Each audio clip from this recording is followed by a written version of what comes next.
Александр Глебович, вы сами подвели к вопросу о Ксении Собчак. Что стояло за ее поступком, когда она, во-первых, назвала аннексию Крыма Украины незаконной, а во-вторых, отказалась там вести предвыборную кампанию, чтобы не нарушать суверенитет Украины над оккупированной территорией.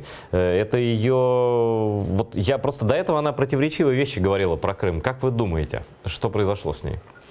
Ну, я полагаю, что она в какой-то момент села и проанализировала все, и поняла, что, да, единственное, чем она располагает на данный момент, единственное, что она может предъявить, это ту правду и честность, которая в России воспринимается как некая совершенно дикая, нереальная, неожиданная экзотика. Ведь человека всегда надо удивить, и избирателя в том числе.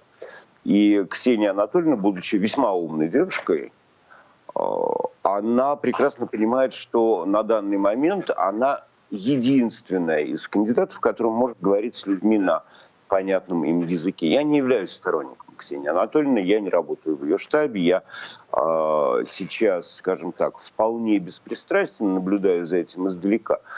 Что касается Крыма, ну она тоже, ведь, если ты слышал ее выступление, она тоже там немножечко заболталась, заговорив опять про какой-то крымский референдум, да? Хотя непонятно, о каком крымском референдуме, честном или нечестном, может идти речь. Понятно, что Крым – это имущество, прежде всего, украинского народа.